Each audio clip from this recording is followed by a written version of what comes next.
তো বন্ধুরা আতা গাছটা বসানোর জন্য দেখো আমি একটা বড় বালতি নিয়েছি, আর বালতিটা একটু ফাটা আছে বলে এই পুরো বস্তাটাকে আমি কভার করে দিয়েছি, ভিতর থেকে আর বাইরে পর্যন্ত পুরো কভার করে দিয়েছি। আর দেখো বন্ধুরা এর মধ্যে আমি পুরো ছাদ বাগানে যত ঝাড়ু দেওয়া যত পাতা টাতা সবই এর মধ্যে দিয়ে দিয়েছি। এটা প্রায় অনেক দিন থেকে 10-12 দিন হয়ে গেছে। ছাদ ঝাড়ু মারা যে নোংরাগুলো পেয়েছি, তারপর গাছের পাতা টাতা যা ছিল সব কিছু আমি এর মধ্যে দিয়ে দিয়েছি। এবার আমি এর মধ্যে মাটি দিয়ে দেবো বন্ধুরা। এটা কিন্তু অনেকটাই ভরাট হয়ে গেছে।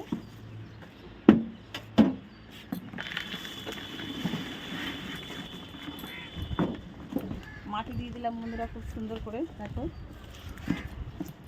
এবার আমি এর মধ্যে দিয়ে দেবো কিছুটা গোবর সার। তো চলো বন্ধুরা গোবর সারটা দিয়ে দিই।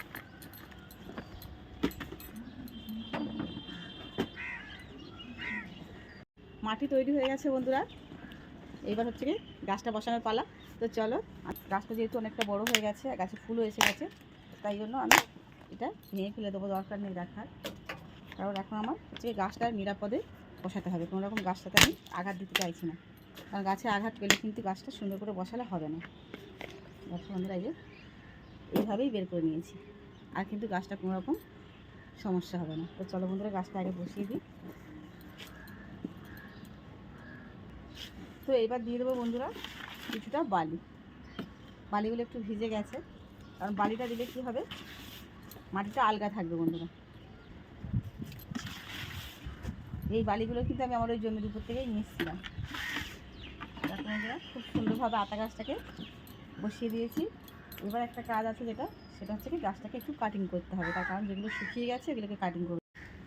গাছটা বসানো হবে না, কারণ গাছটাকে যে পাতাগুলো শুকিয়ে গেছে যে এগুলোকে আমি কেটে দেবো একটু সুন্দর করে। তাহলে কি হবে, গাছটা খুব সুন্দরভাবে নতুন করে আবার পাশ ছাড়বে। আর গাছটাতে এখন আমি কিন্তু খাবার দেবো না, গাছটা কয়েকদিন পরে খাবার দেবো। একটু বসে গেলে এখানে একটু সেট হয়ে গেলে তারপর গাছটার মধ্যে আমি কী খাবার দেবো সেটা তোমাদের সঙ্গে অবশ্যই শেয়ার করবো বন্ধুরা, তোমরা দেখো। আর দেখো বন্ধুরা গাছে কিন্তু যে ফুলটা এসেছিলো সেটা কিন্তু ঝরেনি, সেটা কিন্তু খুব সুন্দর হয়েছে। আমার কর্তা বলছিল ওটা এসেছিলো ওটা ঝরে যাবে, এখনও কিন্তু ঝরেনি, গাছে ফুলটা রয়েছে এত সুন্দর, আরও বড় হয়েছে। তো চলো তোমাদের কাছে নিয়ে গিয়ে একটু দেখাই বন্ধুরা। দেখো বন্ধুরা ফুলটা আরও সুন্দর বড় হয়েছে, আর এখানে অনেকগুলো কুঁড়িও এসছে, উপরেও এসছে। তো সত্যি কথা বলতে কি আমার বেশ। তো চলো বন্ধুরা এবার গাছটাকে জায়গার মতো বসিয়ে দেবো।